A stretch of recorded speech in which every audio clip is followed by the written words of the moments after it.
नमस्कार प्यारे अभ्यर्थियों, स्वागत है आप सभी का एक बार फिर से नई एजुकेशन वीडियो में हमारे यूट्यूब चैनल पर। और आज की जो ये क्लास है वो राजस्थान सीईटी की जो भी तैयारी कर रहे हैं, राजस्थान सीईटी के लिए बहुत ही महत्वपूर्ण होने वाली है। यही प्रश्न आपके परीक्षा में पूछे जाने की पूर्ण संभावना है। विज्ञान के महत्वपूर्ण प्रश्न रहेंगे, तो क्लास को लास्ट तक देखना है। उसके साथ साथ अभी तक हमने बहुत सारी क्लासें डाली है, बहुत सारे मोस्ट इंपोर्टेंट प्रश्न डाले हैं। वो अगर आप तक नहीं पहुंच पा रहे हैं तो उसके लिए आप चैनल को सब्सक्राइब जरूर कीजिएगा और उसके साथ जो घंटी वाला आइकन है उसको ऑल पे क्लिक करें ताकि सारे महत्वपूर्ण स्टडी मटेरियल आपको मिल सके। तो चलिए शुरू करते हैं। आपके सामने आज का पहला प्रश्न है, ईसीजी किस रोग का पता लगाने हेतु प्रयुक्त की जाती है? ईसीजी एक प्रकार की जांच है जो किससे संबंधित रोग का पता लगाती है। मस्तिष्क से संबंधित, हृदय से संबंधित, गुर्दे से या फेफड़े से। तो जो ईसीजी जांच है, ईसीजी का जो ग्राफ होता है उस ग्राफ के माध्यम से हृदय रोग का पता लगाया जाता है, हृदय रोग का पता लगाया जाएगा। बी उत्तर आपका सही हो जाएगा। अगला प्रश्न नंबर 2, दाब मापने के लिए कौन से उपकरण का प्रयोग किया जाता है? दाब है वो मापा जाता है कौन से उपकरण से? जिस प्रकार से हम थर्मामीटर से तापमान मापते हैं उसी प्रकार दाब है, इस दाब को किससे मापते हैं? पायरोमीटर से, थर्मामीटर से, बैरोमीटर से या गैल्वेनोमीटर से?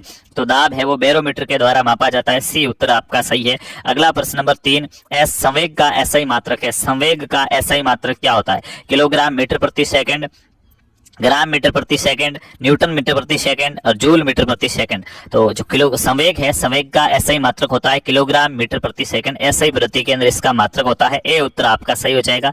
अगला प्रश्न नंबर 4, वर्षा की बूंद का आकार गोलाकार किस कारण होता है? वर्षा की बूंद जब पृथ्वी पर गिरती है तो वो पृथ्वी पर कम से कम आकार घेरने की कोशिश करती है, ज्यादा आकार न घेरने के कारण वो गोल बन जाती है। तो इसका जो गोलाकार है ये कौन से गुण है? श्यानता का है, पृष्ठ तनाव, प्रत्यास्थता या गुरुत्वाकर्षण? तो वर्षा की बूंद गोलाकार है, उसकी पृष्ठ तनाव के कारण होती है। बी उत्तर आपका सही हो जाएगा। अगला प्रश्न नंबर 5, बर्फ पानी पर क्यों तैरती है? बर्फ होती है वो पानी पर क्यों तैरती है? कोई भी वस्तु है, जैसे लकड़ी पानी में तैरती है, उत्प्लावक बल वगैरह, तो कोई भी वस्तु दूसरे पर कब तैरेगी? जब उसका घनत्व या उनका भार कम होगा। तो घनत्व कम होने पर तैरेगी। तो बर्फ में वायु भरी हुई होती है, पानी बर्फ से ज्यादा गहरा होता है, बर्फ का घनत्व पानी से ज्यादा होता है, बर्फ का घनत्व पानी से कम होता है। बिल्कुल सही बात है, बर्फ का घनत्व पानी से कम होता है, इसलिए बर्फ पानी पर तैरेगी। डी उत्तर आपका सही है। अगला प्रश्न आपका 6, वाहनों के टायरों की बाहरी सतह नालीदार क्यों बनाई जाती है? वाहनों के जो भी टायर होते हैं उनकी बाहरी सतह नालीदार बनाई जाती है, एकदम सपाट नहीं होती, उनपे कुछ न कुछ उखेरा जाता है, जैसे ऐसे ऐसे ट्रैक्टर के अंदर वो बनाया जाता है खांचे वगैरह। ऐसा क्यों किया जाता है? घर्षण बढ़ाने हेतु, घर्षण बढ़ाने के लिए किया जाता है ताकि जल्दी से ब्रेक लगे और वाहन उसी समय रुक जाए। घर्षण घटाने हेतु, टायरों को आकर्षक बनाने हेतु या टायरों की ताकत बढ़ाने हेतु? तो घर्षण बढ़ाने के लिए ऐसी सतह बनाई जाती है। ए उत्तर आपका सही है। अगला प्रश्न नंबर 7, पहाड़ पर चढ़ता हुआ व्यक्ति आगे की ओर झुक जाता है। कोई भी व्यक्ति जब पहाड़ पर चढ़ता है तो वो आगे की ओर झुका हुआ रहता है, ऐसा क्यों? थकान के कारण, वेग अधिक करने के लिए वो झुक जाता है, स्थायित्व बढ़ाने के लिए वो पहाड़ से गिरे नहीं और अच्छे प्रकार से चढ़ सके, इसलिए ऐसा करता है। या धार्मिक मान्यता है कि अगर किसी को भी पहाड़ पर चढ़ना है तो झुकना पड़ेगा। तो साइंस का धार्मिक मान्यताओं से कोई लेना देना नहीं होता है। यहाँ पे अपना जो सही उत्तर हो जाएगा वो होगा स्थायित्व बढ़ाने के लिए। सी उत्तर आपका सही हो जाएगा। अगला प्रश्न नंबर 8, गर्मियों में सफेद कपड़े पहने जाते हैं क्योंकि? गर्मियों की ऋतु के अंदर सफेद कपड़े पहने जाते हैं क्यों? सफेद कपड़े उष्मा के अच्छे अवशोषक होते हैं। अवशोषक का मतलब उष्मा को खींचना, तो अगर उष्मा को खींचेंगे तो गर्मी बढ़ेगी, और गर्मियों में और गर्मी नहीं बढ़ाई जाती। गर्मियों में हम चाहते हैं कि हमें गर्मी न लगे, तो सफेद कपड़े उष्मा के अच्छे प्रावर्तक होते हैं। प्रावर्तक का मतलब उष्मा इन कपड़ों से टकराकर वापस चली जाती है। जी हाँ, राइट उत्तर हो जाएगा कि सफेद कपड़े उष्मा के अच्छे प्रावर्तक होते हैं। सूर्य की किरणें सफेद रंग से टकराकर वापस चली जाती है, जिससे हमें गर्मी कम लगेगी। बी उत्तर आपका राइट उत्तर हो जाएगा। अगला प्रश्न नंबर 9, मानव के शरीर की सबसे लंबी कोशिका है। मनुष्य के शरीर की सबसे लंबी कोशिका कौन सी होती है? तंत्रिका कोशिका, मांसपेशी कोशिका, यकृत कोशिका और वृक्क कोशिका? तो न्यूरॉन के बारे में आप जानते होंगे, इस प्रकार के आपने चित्र देखे होंगे न्यूरॉन के। ये न्यूरॉन है जिसको तंत्रिका कोशिका कहते हैं। ये मानव के शरीर की सबसे लंबी कोशिका है। ए उत्तर आपका राइट है। अगला प्रश्न नंबर 10, मनुष्य के एक नेत्र के किस भाग का प्रत्यारोपण संभव है? मनुष्य के नेत्र यानी कि मानव की जो आंख होती है, इस आंख के कौन से भाग का प्रत्यारोपण का मतलब उसको हटाकर दूसरे के आंख में लगाया जा सकता है, वो कौन सा भाग है? क्या मनुष्य की संपूर्ण आंख को हटाकर दूसरी जगह लगाई जा सकती? नहीं। रेटिना, कॉर्निया और कंजक्टिवा। तो जब भी कोई आंख दान करने की घोषणा करता है तो संपूर्ण आंख दान में नहीं ली जाती, उसका जो कॉर्निया है उसे दान में लिया जाता है। नेत्र के कॉर्निया को दूसरे की आंख में लगाया जा सकता है। सी उत्तर आपका राइट है। अगला प्रश्न है, वायु को अंदर लेने को कहते हैं।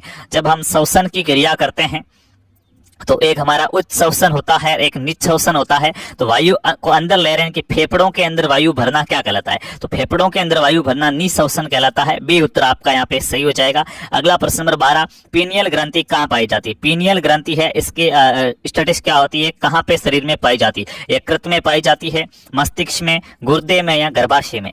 तो यहाँ पे आपके देखिए मस्तिष्क के अंदर एक तो पीयूष ग्रंथि होती है, एक पीनियल ग्रंथि होती है और एक हाइपोथैलेमस ग्रंथि होती है। हाइपोथैलेमस ग्रंथियां, ये 3 ग्रंथियां मस्तिष्क में पाई जाती है। तो आपका उत्तर बी राइट हो जाएगा, मस्तिष्क। अगला प्रश्न नंबर 13, भोजन में आयोडीन की कमी से कौन सा रोग होता है? जब आप खाना खाते हैं, भोजन करते हैं, तो भोजन में आयोडीन लेते हैं, कहाँ से? नमक खाते हैं आप, नमक के अंदर आयोडीन होता है। लेकिन जब भोजन में नमक नहीं लेंगे, आयोडीन की कमी हो जाएगी, तो हमारे शरीर में कौन सा रोग हो जाएगा? स्थूलता का रोग, रक्त क्षीणता का रोग, रिकेटस का रोग और घेंगा रोग। तो सही उत्तर डी हो जाएगा, घेंगा या गलगंड रोग भी जिसे कहा जाता है, गले में गांठ हो जाती है इंसुलिन हार्मोन की कमी के कारण, आयोडीन की कमी के कारण। तो ये आपका डी उत्तर यहाँ पे राइट उत्तर हो जाएगा। जो भी डी बता रहे वो सभी राइट हो जाएंगे। अगला प्रश्न आपका, मानव रुधिर का पीएच है, आयोडीन की कमी के कारण गलगंडियां खेदा, ठीक है, इंसुलिन सॉरी। मानव रुधिर का पीएच है, मनुष्य का जो रक्त होता है, इस रक्त का, रुधिर का मतलब रक्त या खून, तो खून का पीएच कितना होता है? 7.2, 7.8, 7.4, 6.6। तो रक्त का पीएच है 7.4 होता है। पीएच स्केल 0 से चपदा तक होती है, मिड पॉइंट 7 होता है, 0 से 7 तक के अम्लीय होते हैं, 7 से चपदा वाले क्षारीय होते हैं। हमारा रक्त 7.4 में आ रहा है, इनकी रक्त की प्रवृत्ति कैसी होती है? क्षारीय होती है। सी उत्तर आपका राइट हो गया। अगला नंबर 15, कौन सी धमनी में अशुद्ध रक्त बहता है? वो कौन सी धमनी है जिसमें अशुद्ध रक्त बहता है? हमारे शरीर में रक्त है, वो बंद प्रकार का होता है, नलिकाओं के अंदर बहता है। रक्त के लिए 2 प्रकार की नलिकाएं होती है, एक नलिका का नाम धमनी होता है, धमनियां अलग अलग प्रकार की होगी, एक नलिकाओं का नाम शिरा होता है। धमनियों के अंदर हमेशा शुद्ध रक्त बहता है, स्वच्छ रक्त बहता है, शिराओं में अशुद्ध रक्त बहता है। लेकिन एक धमनी ऐसी है जिसमें अशुद्ध रक्त बहता, शुद्ध रक्त नहीं बहता, वो कौन सी है? कोरोनरी धमनी, इनोमिनेट धमनी, वृक्क धमनी या फुफ्फुस धमनी? तो फेफड़ों से जो जुड़ी हुई होती है फुफ्फुस धमनी, उसमें अशुद्ध रक्त बहता है। डी उत्तर आपका यहाँ पे राइट हो जाएगा। अगला प्रश्न नंबर 16, डेंगू रोग का रोग जनक है। जो डेंगू रोग होता है, हमें डेंगू बुखार आता है, इस रोग का रोग जनक क्या है? ये रोग कौन उत्पन्न करता है? प्लाज्मोडियम करता है, मच्छर करता है, जीवाणु करता है या विषाणु? तो मच्छर में आपने मादा एडिस मच्छर का नाम सुना होगा, मादा एडिस मच्छर है जो डेंगू रोग का रोग जनक है। तो बी उत्तर आपका सही हो जाएगा। अगला प्रश्न नंबर 17, मलेरिया का वाहक परपोषी है। मलेरिया रोग का वाहक परपोषी कौन सा? मलेरिया रोग जो है वो हमें प्लाज्मोडियम के कारण होता है, लेकिन इस प्लाज्मोडियम को हमारे शरीर के अंदर पहुंचाने का काम, वाहन करने का काम कौन करता है? मादा एनाफ्लीज मच्छर, नर एनाफ्लीज मच्छर, एडिस मच्छर या क्यूलेक्स मच्छर? तो मलेरिया रोग का वाहक परपोषी है वो मादा एनाफ्लीज मच्छर है। ए उत्तर आपका सही हो जाएगा। अगला प्रश्न नंबर 18, निम्न में से कौन सा रोग अनुवांशिक है? अनुवांशिक का मतलब पीढ़ी दर पीढ़ी चलता रहता है। किसी बालक के अगर माता पिता यानी कि इसके जनक को वो रोग है, तो जनक से उसके संतान के अंदर भी वो रोग आ जाता है, उसे अनुवांशिक रोग कहा जाएगा। कोड, हेपेटाइटिस, रतौंधी और वर्णांतता। तो वर्णांतता जिसमें रंग नहीं पहचान सकते, रंगों को पहचानने में दिक्कत होती है, तो वर्णांतता रोग है, ये अनुवांशिक है। डी उत्तर आपका सही है। अगला प्रश्न, मिनीमाटा रोग का कारण है। जो मिनीमाटा रोग होता है, मिनीमाटा रोग का कारण क्या हो जाएगा? पारे के कारण होता है, कैडमियम के कारण, शीशे के कारण या जस्ते के कारण? तो पारा, जिसे मरकरी भी कहा जाएगा, प्रतीक Hg, इसके कारण ये रोग होता है मिनीमाटा। ए उत्तर आपका सही हो जाएगा। अगला प्रश्न नंबर 20, हृदयाघात का कारण है। आप सुनते हैं कि उन्हें हार्ट अटैक आ गया, तो ये हार्ट अटैक आने का कारण क्या है? शरीर में कोलेस्ट्रॉल का स्तर बढ़ जाता है, सही बात है। शरीर में जब कोलेस्ट्रॉल का मात्रा बढ़ जाएगी तो धमनियों के रक्त में थक्का पहुंचना मतलब बहता हुआ रक्त रुक जाना, रक्त बहेगा नहीं, रक्त नहीं बहेगा तो हृदय तक रक्त नहीं पहुंच पाएगा, तो हृदय में रक्त की अपर्याप्त मात्रा हो जाएगी, जिसके कारण हार्ट अटैक आएगा। तो सभी बातें सही है, उपरोक्त सभी। डी उत्तर आपका यहाँ पे सही हो जाएगा। अगला प्रश्न 21, गाजर निम्न में से किस विटामिन का स्रोत है? गाजर आप खाते हैं, सर्दियों के मौसम में अभी गाजर आनी स्टार्ट हो गई है, तो गाजर है वो कौन से विटामिन का स्रोत है? गाजर में विटामिन ए होता है, विटामिन बी, विटामिन सी या विटामिन डी? तो आप सभी को पता होना चाहिए, गाजर में विटामिन ए होता है।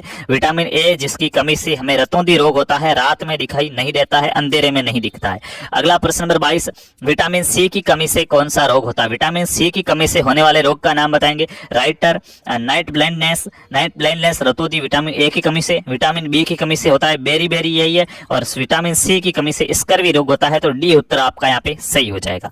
अगला प्रश्न नंबर 23, दूध में कौन सा विटामिन नहीं पाया जाता? दूध एक ऐसा पेय पदार्थ है जिसमें कई प्रकार के विटामिन पाए जाते हैं, कैल्शियम पाया जाता है, शरीर के लिए बहुत ही अच्छा है। लेकिन वो कौन सा विटामिन है जो दूध में नहीं होता है? विटामिन ए होता है, विटामिन डी होता है, विटामिन बी होता है, लेकिन विटामिन सी है वो दूध के अंदर नहीं पाया जाता है।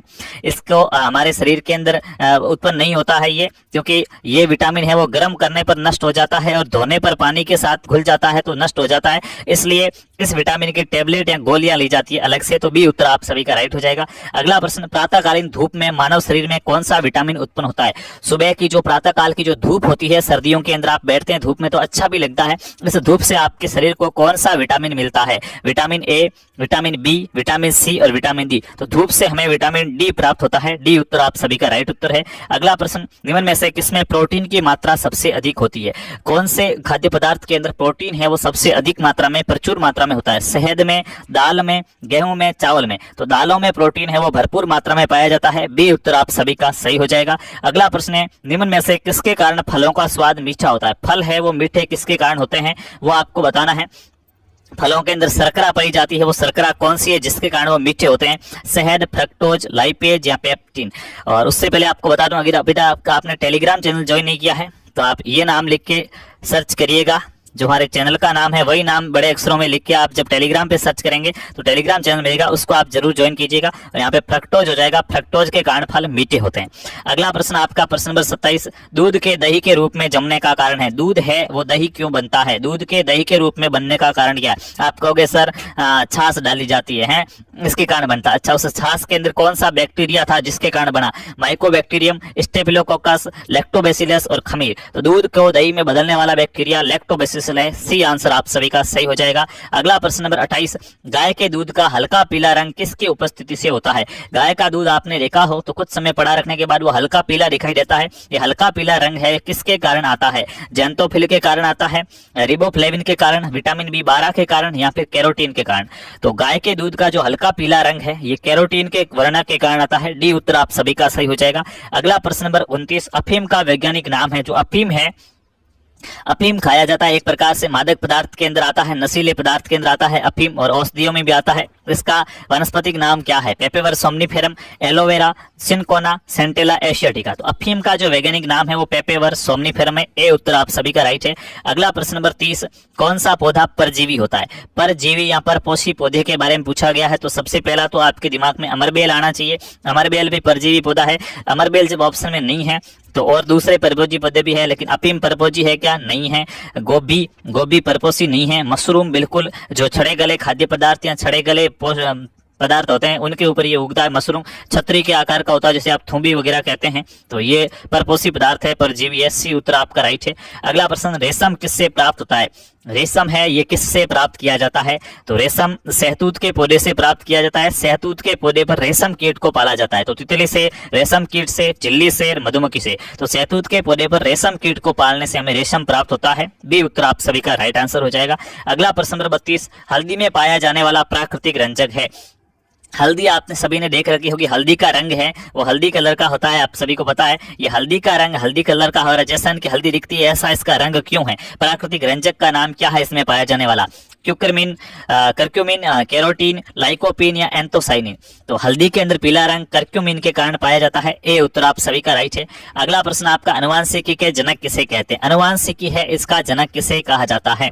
अपाचे क्रिक को, जेनेटिक्स, ठीक है, मेंडल को, कैरोलस लीनियस को या फिर वॉटसन को। तो आप सभी को पता होना चाहिए, अनुवांशिकी यानी कि जेनेटिक्स का जनक ग्रेगर जॉन मेंडल को कहा जाता है। बी उत्तर आपका राइट है। अगला प्रश्न आपका प्रश्न नंबर 34, मनुष्य में गुणसूत्र कितने युग्म पाए जाते हैं? गुणसूत्र कितने युग्म का मतलब जोड़ी होता है। मनुष्य में कितने जोड़ी गुणसूत्र पाए जाते हैं? 23, 26, 33 या 36। तो आप सभी को पता है टोटल गुणसूत्र 46 होते हैं। जोड़ी, एक से दो गुणसूत्र मिलकर जोड़ी बनाएंगे तो 23 जोड़ी गुणसूत्र यानी कि 46 गुणसूत्र पाए जाएंगे। ए उत्तर आप सभी का राइट उत्तर हो जाएगा। अगला प्रश्न नंबर 35, किसी तत्व की परमाणु संख्या किससे संदर्भित की जाती है? कोई भी तत्व है उसकी जो परमाणु संख्या है, उसमें कितने परमाणु है, उसका जो परमाणु क्रमांक है वो किससे पता लगता है? उसमें उपस्थित प्रोटॉनों की संख्या से, उसमें उपस्थित न्यूट्रॉनों की संख्या से, उसमें उपस्थित प्रोटॉन और न्यूट्रॉन दोनों की संख्या से, एक अणु में परमाणुओं की संख्या से। तो परमाणु संख्या ये तो एक ही बात हो गई है। प्रोटॉनों की संख्या से हमें परमाणु संख्या का पता लगेगा। ए उत्तर आपका राइट है। अगला प्रश्न, धातुओं में जंग लगना किस प्रकार की अभिक्रिया है? धातु है जब लंबे समय तक पड़ी रहती है, जल और ऑक्सीजन के संपर्क में आती है तो जंग लग जाती है। जैसे आपने लोहा देखा होगा, लोहा बरसात के मौसम में जंग लग जाता है क्योंकि वो जल और ऑक्सीजन के संपर्क में आना है। तो ये किस कारण होता है? भौतिक अभिक्रिया है, ये एक प्रकार की रासायनिक अभिक्रिया है, दोनों है या इनमें से कोई नहीं? तो लोहे पर जंग लगना एक प्रकार की रासायनिक अभिक्रिया है। आपका ऑप्शन बी यहाँ पे राइट हो जाएगा। अगले प्रश्न की बात करते हैं, प्रश्न नंबर 37। संपीड़ित प्राकृतिक गैस का मुख्य घटक है। संपीड़ित प्राकृतिक गैस सीएनजी वाहनों के अंदर प्रयोग में ली जाती है, आपको पता हो तो। एक हम रसोई घर में प्रयोग करते हैं एलपीजी गैस सिलेंडर में, द्रवीकृत पेट्रोलियम गैस। यहाँ पे हमें सीएनजी में पूछा गया, सीएनजी के अंदर मुख्य रूप से कौन सी गैस होती है? मीथेन होता है, टेट्राएथिल लेड होता है, इथाइल मर्कटॉप होता है या प्रोपेन? तो मीथेन या मेथेन पाया जाता है सीएनजी में। ए उत्तर आप सभी का राइट है। अगला प्रश्न, इनमें से कौन सा एक संश्लेषित फाइबर है? बड़ा अच्छा और इंपोर्टेंट प्रश्न है। हालांकि यहाँ पे हमारे द्वारा कराए गए सारे प्रश्न बहुत ही अति महत्वपूर्ण प्रश्न है। तो इनमें से कौन सा एक संश्लेषित फाइबर है? कपास, रेयॉन, जूट या रेशम? तो संश्लेषित फाइबर रेयॉन है। बी उत्तर आपका यहाँ पे सही हो जाएगा। अगला प्रश्न, इनमें से किस द्रव का घनत्व सबसे कम है? वो कौन सा द्रव है जिसका घनत्व सबसे कम होता है? वो ऊपर ही तैरेगा, चाहे कोई वस्तु पर किसी भी जलीय द्रव में डाला जाए या द्रव में डाला जाए। स्वच्छ जल, नमकीन जल, नमकीन जल के अंदर मतलब नमकीन टाइप है, मतलब उसके अंदर नमक आ गया है, ठीक है। और पेट्रोल और पारा, तो पारा तो नहीं होगा यहाँ पे, पेट्रोल सबसे हल्का है इनमें। उसके बाद आपका स्वच्छ जल हो जाएगा, फिर नमकीन जल। तो पेट्रोल है, इसका घनत्व सबसे कम होगा। सी उत्तर आपका राइट है। अगला प्रश्न नंबर 40, तांबे का रासायनिक प्रतीक क्या है? रसायन विज्ञान के अंदर प्रत्येक अणु और परमाणु का उसका एक प्रतीक चिन्ह बनता है, उसका सूत्र बनता है। तो तांबा है, तांबे को रसायन विज्ञान की भाषा में कॉपर कहा जाता है। इसका प्रतीक चिन्ह क्या है? Cp, Cu, Cr, Co। तो Cu हो जाएगा। ध्यान रहे, पहले अक्षर को बड़ा लिखा जाता है, दूसरे अक्षर को छोटा लिखा जाता है। तो Cu आपका बी ऑप्शन राइट हो जाएगा, तांबे का रासायनिक सूत्र। अगला प्रश्न, तरणताल वास्तविक गहराई से कम गहरा दिखाई देता है, इसका कारण है? जब भी आप किसी जलीय पात्र के अंदर देखते हैं जिसमें जल भरा हुआ है, तो उसका जो पेंदा होता है ना, वो पेंदा हमें बहुत ही ऊपर दिखाई देता है कि बस ये तो इतना ही गहरा है। ये तरणताल ऊपर दिखाई देने के पीछे का क्या कारण है? प्रकाश का अपवर्तन, प्रकाश का प्रकीर्णन, परावर्तन या व्यतिकरण? तो तरणताल वास्तविक गहराई से कम गहरा दिखाई देता है, इसके पीछे का रीजन प्रकाश का अपवर्तन है। ए उत्तर आपका सही हो जाएगा। अगला प्रश्न, आकाश किस कारण से नीला होता है? आकाश की ओर आप देखेंगे तो ऊपर उठने की प्रेरणा मिलेगी, उसके साथ साथ ही इसका रंग भी गहरा नीला दिखाई देता है हमें। ये नीला क्यों दिखाई देता है? अंतरिक्ष यात्री को आकाश कैसा दिखाई दे, पूछ ले। अंतरिक्ष यात्री को आकाश काला दिखता है और हमें आकाश नीला दिखता है। तो नीला दिखने के पीछे का कारण प्रकाश का परावर्तन है, अपवर्तन है, प्रकीर्णन है या उपरोक्त में से कोई नहीं? तो आकाश नीला दिखता है प्रकीर्णन के कारण। सी उत्तर आप सभी का सही हो जाएगा। अगला प्रश्न नंबर 43, प्रकाश को सूर्य से पृथ्वी तक पहुंचने में कितना समय लगता है? प्रकाश की जो किरण होती है, इस किरण को सूर्य से लेके हमारी जो अर्थ है, अर्थ तक पहुंचने में कितना समय लगता है? 5 minute 5 second, 6 minute 8 second, 8 minute 14 second, 9 minute 5 second? तो आपको बता दिया जाए, 8 मिनट और 22 सेकंड के आसपास का टाइम माना जाता है। एग्जैक्ट टाइम नहीं है, 8 मिनट के ऊपर कुछ सेकंड मानी गई है। तो यहाँ पे हमें 8 मिनट के ऊपर 8 मिनट और 14 सेकंड दे रखा है, तो सी उत्तर हम सही मानेंगे। अगला प्रश्न नंबर 44, वाहनों की हेडलाइट में किस प्रकार के दर्पण का प्रयोग किया जाता है? आपकी जो भी गाड़ी वगैरह होती है, उस गाड़ी के आगे जो 2 लाइटें लगी रहती है ना, उन लाइटों के अंदर किस प्रकार के दर्पण का प्रयोग, उसके जो कांच है लाइटों का, वो कैसा कांच होता है? समतल दर्पण, अवतल दर्पण, उत्तल दर्पण या परवलय अवतल दर्पण? तो देखिएगा, अगर ये ऑप्शन में नहीं होता तो अवतल दर्पण राइट हो जाता, क्योंकि वो अवतल दर्पण में आता है। लेकिन अवतल दर्पण का प्रकार और दिया गया है कि परवलय अवतल दर्पण। तो बिल्कुल वाहनों की हेडलाइट में परवलयाकार अवतल दर्पण का प्रयोग होता है। डी उत्तर आपका राइट हो जाएगा। अगला प्रश्न नंबर 45, गुरुत्वाकर्षण का सिद्धांत किसने दिया था? गुरुत्वाकर्षण है, इसका सिद्धांत किसने दिया था? आइंस्टाइन ने, आर्यभट्ट ने, न्यूटन ने, रामानुजन ने? तो आप सभी को पता है, सेव बाबा जो वृक्ष के नीचे बैठे सेव खा रहे थे, सेब खा नहीं रहे थे, बैठे थे, लेकिन सेब गिरी तो लेकर खाई नहीं। लेकिन ये जरूर सोचा कि ये सेब नीचे क्यों गिरी, ऊपर क्यों नहीं गिरी, इस पे खोज होती है गुरुत्वाकर्षण की। तो न्यूटन, सी उत्तर आपका राइट है, सर आइजैक न्यूटन। अगला प्रश्न, बल का मात्रक है, बल है, इसका मात्रक क्या होता है? तो आप कहेंगे सर बल का मात्रक न्यूटन होता है। याद रहे, न्यूटन को किलोग्राम मीटर स्क्वायर या किलोग्राम मीटर प्रति सेकंड स्क्वायर। तो न्यूटन सही उत्तर हो जाएगा सी। इसके साथ साथ ये भी सही है, क्योंकि ये न्यूटन ही है। न्यूटन को इस प्रकार लिख सकते हैं कि किलोग्राम मीटर प्रति सेकंड स्क्वायर। किलोग्राम और मीटर मीटर प्रति सेकंड, इसको इसी को न्यूटन कहा जाता है। तो बी और सी आपका ऑप्शन डी राइट हो जाएगा। ये दोनों न्यूटन ही है, बी उत्तर और सी उत्तर, तो डी उत्तर आपका राइट है। अगला प्रश्न है, घड़ी की स्प्रिंग में भंडारित ऊर्जा है। आपकी जो घड़ी होती है, इस घड़ी की स्प्रिंग के अंदर जो ऊर्जा भंडारित रहती, पहले से स्टोर है, उस ऊर्जा को क्या कहते हैं? देखिए, किसी गति करती हुई वस्तु के अंदर ऊर्जा है, तो गति करती हुई वस्तु के अंदर ऊर्जा तो गतिज ऊर्जा होती है 1/2 m² और भंडारित ऊर्जा स्थितिज ऊर्जा है, तो बी उत्तर आपका यहाँ पे राइट हो जाएगा। अगला प्रश्न नंबर 48, विद्युत धारा को मापने के लिए इस्तेमाल किया जाने वाला उपकरण है। विद्युत धारा है, लाइट होती है अपने घर पे, इसको मापने के लिए किस उपकरण का प्रयोग किया जाता है?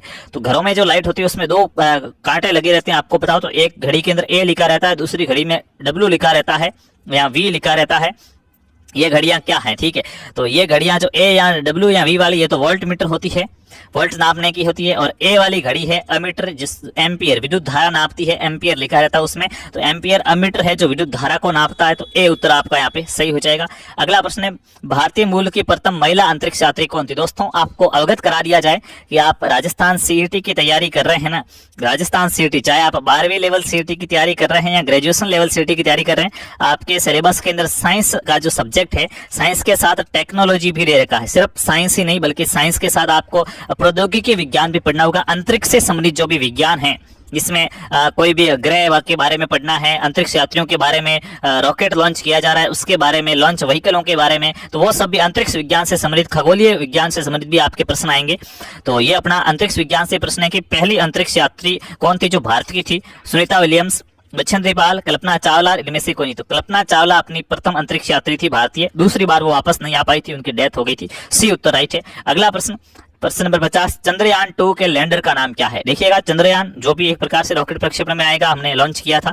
चंद्रयान 2 के लैंडर का नाम क्या था? इस पे दो भाग थे, एक रोवर और एक लैंडर। तो लैंडर का नाम परम, विक्रम, विजय और प्रज्ञान, तो विक्रम लैंडर का नाम था। बी उत्तर आपका यहाँ पे राइट हो जाएगा।